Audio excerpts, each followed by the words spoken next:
Hey parents, I hope all's going well with you. I hope you've had a great week. I hope that you've enjoyed the rain to an extent. I know there's been a lot of it, but I hope that you've enjoyed it in some way. So anyways, I wanted to give you a brief recap of last night of our Acts service and just kind of give you a challenge for this week. So our service was called Acts, and it stood for adoration, confession, thanksgiving, and supplication. And what we did is we set up different stations that your students went to for each one of those letters. So in the first station, adoration, we had them go and write on a canvas words of adoration that they had for God.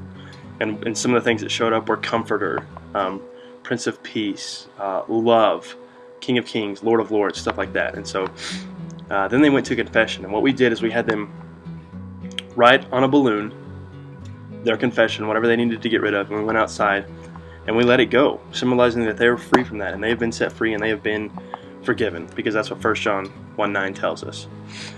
And then for Thanksgiving, all we did was we just had them say what they were thankful for, and we had them think a lot deeper than just like being thankful for their iPhone or being thankful that that they have a cool pair of shoes or something. And so we had them think a little bit deeper than that, and it was a really cool experience to get them to think outside the box. And then we did supplication, which is simply prayer requests. And so we had them write down on a sticky note whatever they needed prayer for, and they stuck it on a cross. And so that was really cool. And basically each one of these stations represented something different.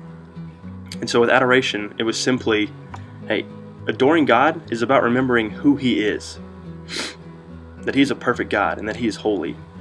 And then we went to confession, and confession is about remembering who you are, that you are broken and that you are a sinner and that you are not made whole without God's grace.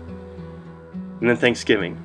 Remember what God has done for you. Remember all the things that He has provided for you in times of need. And then supplication.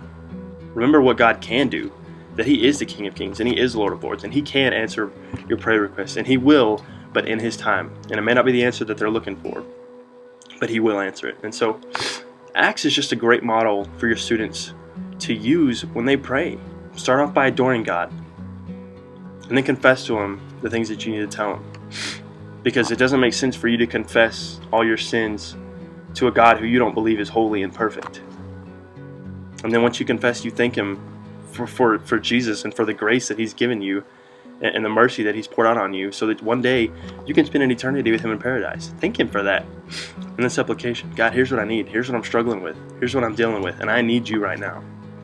So it's a great model for prayer, and I hope that they use it. And so my challenge to you is just help them walk through that, because prayer can be challenging, and sometimes it's hard, and sometimes we just don't get what to do. We think we have to say big words or say some elegant phrase, but we don't. We just need to talk to God. And so your challenge is just to help them through that. Pray with your kids tonight. Sit down and walk through adoration, confession, thanksgiving, and supplication with them, and just model it for them. So your challenge is pretty simple.